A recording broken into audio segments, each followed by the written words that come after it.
Sixth grade, welcome to the third part of lesson 2 as we finish up the biomes. We've been talking about the 6 biomes, the characteristics of those biomes, how animals are adapted there. We're going to take the last few biomes here today. We'll start with the taiga. You have your notes sitting over here. It says conifers, such as fir, spruce, and hemlock, are some of the plants that have adapted to the poor soil and long, cold winters of the taiga, also called the boreal forest or the coniferous forest.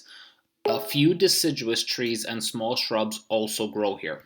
So as I'm going to my notes, guys, the taiga has poor soil. Remember, that's one of our focuses, what kind of soil it has. Okay, so plants have adapted here. They're called the conifers. Remember, those are what we usually think of pine trees or evergreens. They grow their seeds inside cones. Okay, so they gave them a few different names. They're called conifers. It's also known for number 2 here as the boreal forest or the coniferous forest. The examples go back up here. Fir is 1, spruce is 2, hemlock is 3. Many animals, such as squirrels, birds, and insects, eat berries and seeds of the conifers. Large animals, such as elk, moose, and deer, eat tree bark and new plant shoots. Predators, such as wolves, lynx, grizzly bears, and hawks, eat these other animals. Okay?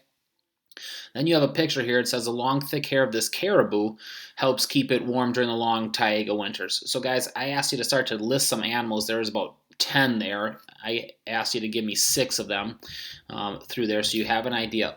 If you're thinking the taiga, I would think more Canada for something around what we would be closer and maybe more used to in our neck of the woods with it. If you remember up in our book when we started to scroll through this was the taiga up here. Okay, so northern Canada, just north of us here.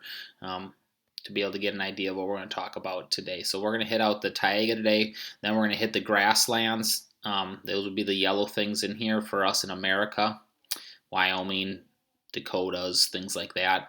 We're also going to hit the desert. Not much desert for us. The Sahara Desert is huge through Africa here. And then the last one we're going to hit is the tundra, really far up north. Okay. All right, let's get back to what we were talking about. We got the taiga done. We're going to move on with the grassland. Number 5 in your notes. Grasslands do not receive enough rain to support many large trees, but they have some of the most fertile soil on earth, which makes it excellent for farming. So you got the 2 blanks there, guys. Not a whole lot of trees there, but really good for farming. It gets enough rain. So obviously farming, guys, you want water, but you just don't want a major flood going on there. Every year, millions of tons of wheat, corn, and soybeans, you got 3 examples of plants there, are produced on the grasslands of the United States. Obviously, guys, a 4th plant would be the grasses. The lush tall grasses and their small plants cover the land. Some of the largest animals on Earth live on the grasslands: bison, zebras, rhinoceros, and giraffes. Coyotes, prairie dogs, and other rodents and insects such as grasshoppers are also common grassland animals too. So you got your example of your plants there. You also have your example of your animals. When you think about the animals, bison would be the big one for America.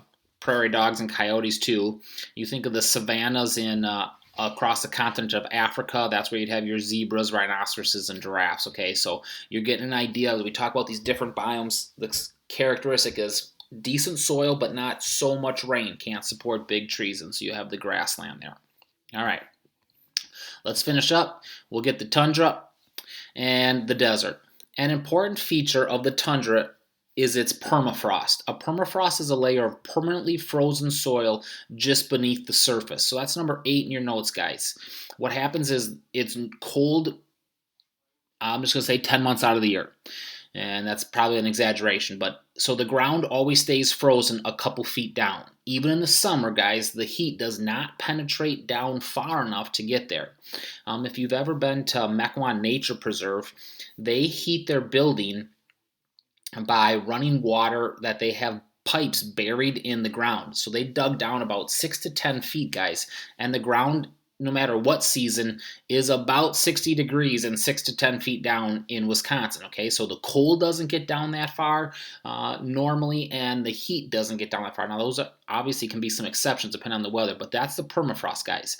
And so what happens is you have all the snow in the winter, then summer hits, so the top layer of soil thaws. The resulting water, though, cannot seep through the frozen layer of soil, so the topsoil layer becomes soggy. So it's kind of like a marshy swamp on top of it, guys, because it just can't penetrate down far enough because it's frozen down there.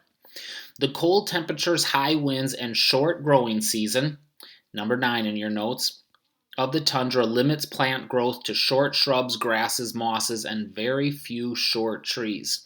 So you have a nice picture here, guys, of just more of this, what I would call scrub brush, little thorny bushes, things like that. They can pop up real quick, and they can't get too tall. One, the roots can't get deep enough. Two, the wind blows so hard it would twist trees over. So keep it low to the ground. Flies and mosquitoes are food for the many birds which migrate in winter. Foxes, lemmings, hares, and caribou are among the common animals. So here comes your extra credit for the day, guys, at the top. There has now been an animal that has been named in 2 different biomes that we talked about. It was named once here in the tundra, might be pictured over here in the taiga. You write that animal at the top of your page, and I'll give you extra credit. But just notice, guys, obviously that animals can belong to more than one biome. Especially you think about these birds which migrate, okay? So you think about Wisconsin, and we have what we call Canadian geese, obviously coming out of Canada. That's what they're named for, and yet they migrate through Wisconsin, and we see them all the time. So number of different biomes, animals can be in the same animals, different biomes. Okay, last but not least, the desert. Although many people think that all deserts are hot, many deserts can be quite cool, especially at night. The common characteristic of all deserts is that they are dry. So that's your notes, guys. If you remember back at the beginning when we started this one a couple lessons ago, we said Antarctica could be considered a desert. Now, most of us don't consider it a desert, but to be a desert, guys, you'd have to get less than 10 inches of rain a year. Antarctica does that, okay? So that's what you need to keep in mind. All deserts are dry. You'll probably get that on your test to make sure you know that. What's the common characteristics of all deserts are dry? Most of them are hot, but some can be cold. Some of the driest deserts of the world don't receive any rainfall at all. In areas where rain falls, most of the water evaporates. Desert plants, such as cacti and other plants that have short growth cycles, many animals are active at night when the temperatures are cooler. So you had some are hot, some can be cool at night. Then I just put back in there to remember that cold places can be considered a desert. Most animals in the desert are active at night, guys. So you see a picture of a desert with the cactus that we normally think of. If you remember way back to the beginning of this chapter, last Monday we talked about the Joshua tree, which can survive in a desert, the different amount of water that it needs. So you just got your examples of some plants and some animals as we finish up the biomes. Okay, tomorrow you'll get a chance to dig into one of these biomes a little bit more and see which one you like and can research.